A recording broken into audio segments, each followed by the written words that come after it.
নমস্কার বন্ধুরা, রান্নার স্বাদ পাচ্ছে আপনাদের সবাইকে স্বাগত। আজকে আমি আপনাদেরকে করে দেখাবো চিংড়ি মাছ দিয়ে মুচমুচে একটা পেঁয়াজি। এটা গরম ভাতে ডালের সাথে খেতে ভীষণ ভালো লাগে। সন্ধেবেলাও এটা আপনারা সস দিয়ে স্ন্যাক্স হিসেবে খেতে পারেন। চলুন কথা না বাড়িয়ে আমরা রান্নাটার দিকে এগিয়ে যাই। এর জন্য আমি প্রথমেই যেটা নিয়েছি সেটা হলো একটা ছোট বাঁধাকপির 1/4 ভাগ। এর মধ্যে আমি দিয়ে দেব একটা বড় সাইজের পেঁয়াজ কুচি। এরপরে দিয়ে দেব আমি 1/2 ইঞ্চি আদা আর 2টি কাঁচা লঙ্কাকে খুব মিহি করে কুচিয়ে নিয়েছিলাম, সেই কাঁচা লঙ্কা এবং আদা কুচি। তার সাথে দিয়ে দেব 1 মুঠো ধনেপাতা কুচি।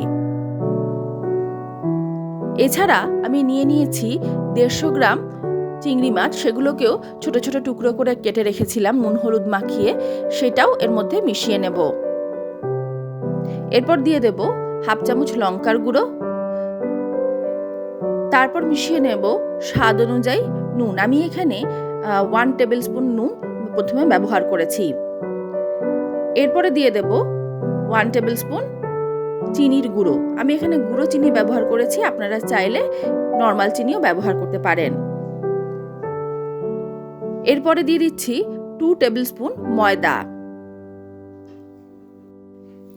এরপরে হাতের সাহায্যে খুব ভালোভাবে এই সমস্ত উপকরণগুলোকে আমি মাখিয়ে নেব।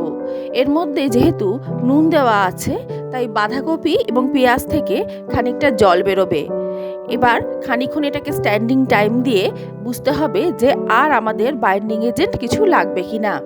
ভালোভাবে হাত দিয়ে এইভাবে পুরো সমস্ত উপকরণগুলোকে মাখিয়ে নিতে হবে। নিয়ে 5 মিনিট আমি স্ট্যান্ডিং টাইম দেব। আমার এটা মাখানো হয়ে গেছে। এবার 5 থেকে 10 মিনিট এটাকে ঢাকা দিয়ে রেখে দেব। তারপর আমরা ফেরত আসছি। 10 থেকে 12 মিনিট বাদে দেখা যাচ্ছে বাঁধাকপিগুলো খুব ভালোভাবে মজে গেছে। এবার এর মধ্যে আমি অ্যাড করে দিলাম 1 পিঞ্চ বেকিং সোডা। তারপরে দিয়ে দিলাম 2 টেবিল স্পুন গরম তেল। আমার আরেকটু ময়দা এর মধ্যে লাগবে। আমি এর মধ্যে আরেকটু ময়দা, প্রায় 1 টেবিল স্পুন মতন ময়দা আরও অ্যাড করছি। করে ভালোভাবে এভাবে হাত দিয়ে মাখিয়ে নিচ্ছি। এটা কিন্তু আপনারা মাখতে মাখতেই বুঝতে পারবেন যে আর ময়দা অ্যাড করতে হবে কি না।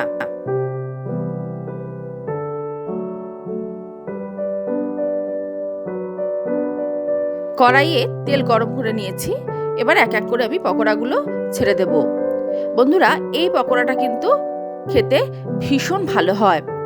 এইভাবে আপনারা পেঁয়াজি বানিয়ে খেয়ে দেখবেন চিংড়ি মাছ দিয়ে। চিংড়ি মাছের ফ্লেভারটা এটাতে একটা এক্সট্রা ফ্লেভার অ্যাড করে। এটা ভীষণ টেস্টি হয় ডালের সাথে খেতে।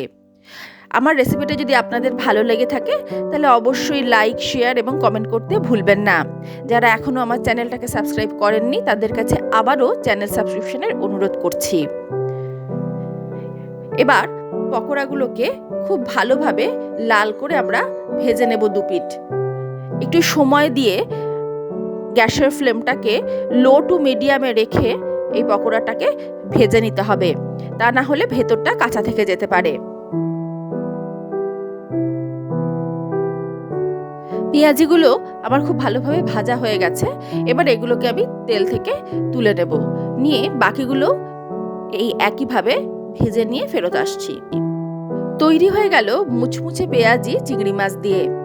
আপনারাও বাড়িতে অবশ্যই এই রেসিপিটা একবার ট্রাই করে দেখবেন, কারণ এটা গরম ভাতের সাথে ডাল দিয়ে খেতে খুব ভালো লাগে। এছাড়া সন্ধেবেলা স্ন্যাক্সেও কিন্তু আপনারা সস দিয়ে এটাকে গরম গরম ভেজে খেতে পারেন। আপনাদের যদি আমার এই রেসিপিটা ভালো লেগে থাকে তাহলে আবারও বলছি লাইক, শেয়ার এবং কমেন্ট করতে ভুলবেন না। আপনাদের মূল্যবান কমেন্ট আমাকে কিন্তু অনেক বেশি ভরসা যোগায়। আর যারা এখনও আমার চ্যানেলটাকে সাবস্ক্রাইব করেননি তাদের কাছে আবারও রিকোয়েস্ট করছি চ্যানেলটা সাবস্ক্রাইব করে পাশে থাকবেন। আজকে তবে এই পর্যন্তই বন্ধুরা। নমস্কার, আপনারাও ভালো থাকবেন, সুস্থ থাকবেন।